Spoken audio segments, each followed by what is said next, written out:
It's a big week for biotech companies going public. The first one we're going to talk about is NanoString. Now, it's always difficult to come out with a company that has a new medical diagnostic product. This one, however, NanoString, hoping to raise $76 million, price their shares between 13 and 15. They have a breast cancer device that hopefully will detect breast cancer better and earlier.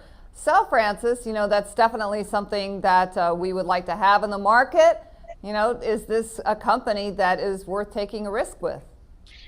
I like the company. Their March quarter sales were up to 5.6 million, which is up 24%, and the gross margins went to 49% from 41%.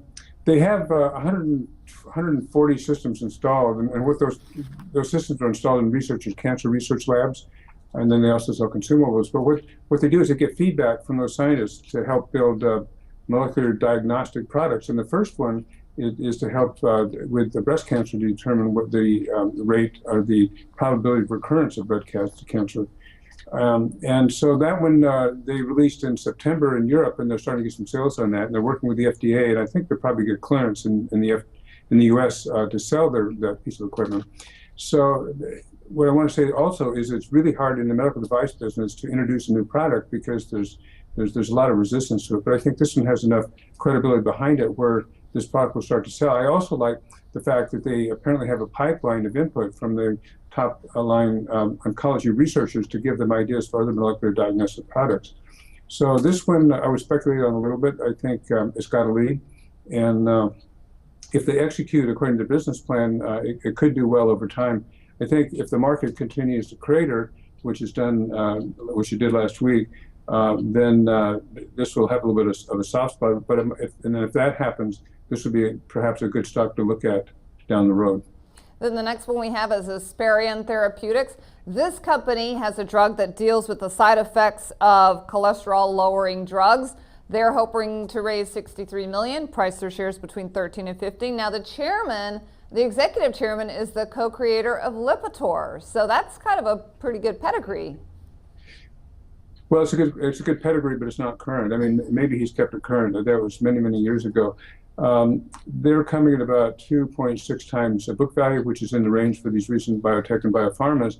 The other thing is they don't have a collaboration, and they're in phase 2 clinical trials. So that means that they're on their own, and good luck. I hope it happens, but I wouldn't want to speculate on it in the stock market.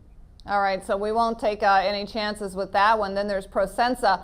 They focus on orphan drugs. They are hoping to raise $60 million, pricing their shares between $11 and $13 a share. They focus on muscular dystrophy diseases, and in particular Duchenne muscular dystrophy that mostly affects boys. I always have a soft spot for these companies that go for these orphan diseases and try to help a small population. Yeah, definitely, and we hope they all succeed. They're also in phase 2 clinical trials, and there was a company that went public last week, PCT, that is kind of in the same business, the same area. That one went public at about 2.5 times book value. This one wants to go public at 5.9, and so I just don't understand why it can go public at double the price to book value as PCT.